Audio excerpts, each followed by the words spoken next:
this video, I'm going to show you how you can create this pretty cool ticker graphic inside Premiere Pro. Let's dive in and see how to create this. So to get started, I'm going to change my workspace from editing to captions and graphics. This will display both the properties and the graphics templates panel.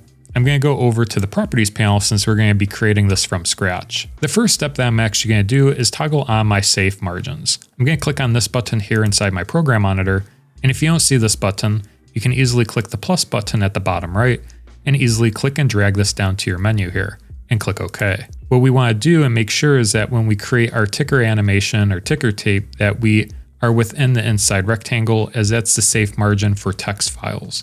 So once we have that enabled, we can start creating our ticker tape. What I'm going to do first is grab my rectangle tool by clicking on this button here inside our tools panel, and then just simply click and drag out a shape inside the program monitor. Now, once we do that, you'll see that we have our shape here inside the properties panel. We can click on it, we can rename it if we wish. But what I'm going to do is select this shape and go down to Align and Transform and just center align this to my window here. You can change the color if you wish. I am going to change it to maybe a blue color would be nice for this. Actually, no, I'm going to go with red. Why not? Now you can make changes to the size as well. So I'm going to just scale this up a little bit. And once you have the formatting down of your bar, the next step is to add in your text. So next, grab your type tool from the tools panel and easily just click out inside your program monitor. You'll see that we've created a new text layer inside our properties panel, and we can type out our ticker tape text. Then what I'm going to do is grab my selection tool, select it and change the color of it. I'm going to change it to white, click OK. And next what I'm going to do is go back down to Align and Transform and just center align this here.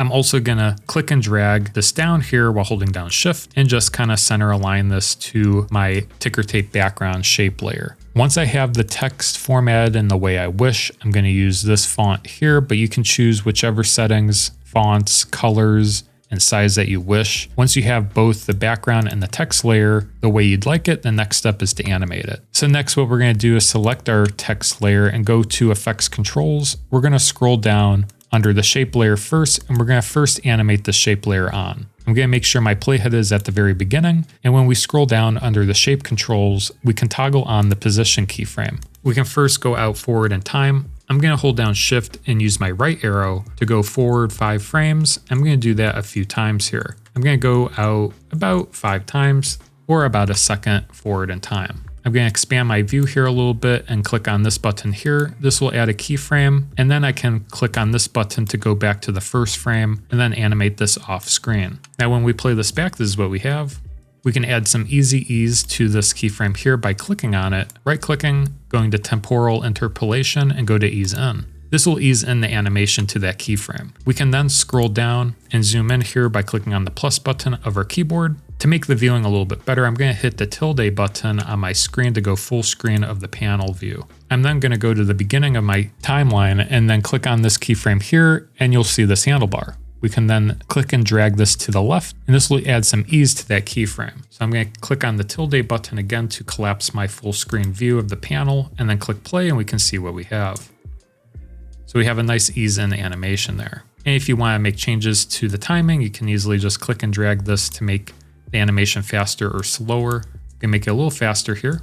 And once you get it down to the way you like it, the next step is to animate the ticker tape. So what I'm going to do now is go to the last keyframe there by clicking on this button, and then we're going to scroll up and find the text section of our graphic here. We're going to twirl down and navigate once again to the position value of this text graphic here. We're going to toggle on the keyframe. Once again, we're going to go out forward in time. And for the ticker animation, I recommend going out maybe around 10 seconds or so. So to go out 10 seconds in time, what I'm going to do is actually navigate to my timeline window here, click on my time code, and just add 10 seconds here to the time and hit return or enter on your keyboard. This will make your playhead go out 10 seconds further in the timeline here. Now what I'm going to do is zoom out. I'm going to trim our graphic here by clicking and dragging on the right end. And I'm just going to extend it to the end here. That way we have a little bit of play with our graphic. Then I'm once again going to click on this and then go scroll back down and then add a keyframe here. Now what we want is to actually change this to the far left side. That way it animates off screen. So what I'm going to do is just easily click and drag this to the left until it's off screen.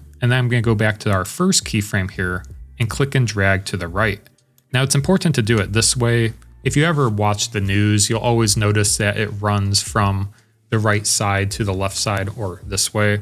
That way, as it animates on, you can read it. So I recommend going that way. Otherwise, it's a little bit difficult to read the text. So when we play this back, this is what we have so far. So we can see that it animates on. Now, if it's a little slow, we're gonna come back to that in a second. The next step is to animate off the bar. So I'm gonna go to the last keyframe here. And if we scroll down, we'll just add a keyframe here, go out forward in time, about 20, 25 frames or so, and then just change this value down, or up I should say, until it's out of screen. Once again, we can zoom in here and we can make adjustments to this handlebar to get a nice ease out animation.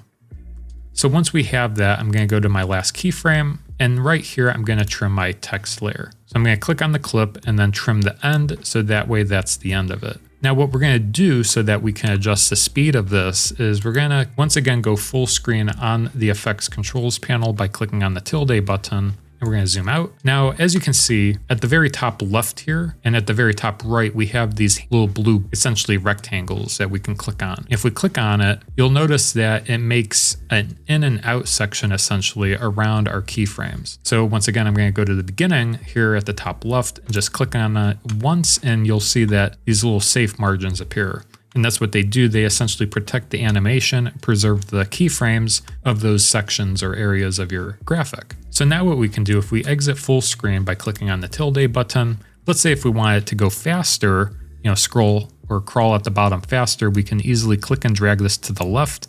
And when we play this back, you can see that goes a lot faster. If we want it to go slower, we can click and drag this to the right. You can see that it animates a lot slower on screen. So this is an easy way without fidgeting with the keyframes that you can make this speed up or speed down. But essentially that's how you can create this ticker tape animation inside Premiere Pro from scratch. I did want to mention, if you're a Patreon member on my Patreon page, I did make this into a MOGRT file for Premiere Pro. If you're interested in grabbing that template for yourself, feel free to grab it in the link down in the video description. Now, if you're not a Patreon member yet, you can join by using the link down in the video description and gain access to all my video editing templates and assets that I use on a daily basis as a video editor. There's a lot of great stuff on there, and it also helps support the channel. Now, if you want to learn more about Premiere Pro, there's several tutorials on my channel. I will leave one that you might like linked right up there. Feel free to go check that one out. But that does it for this video. We'll see you guys in the next one. Take care.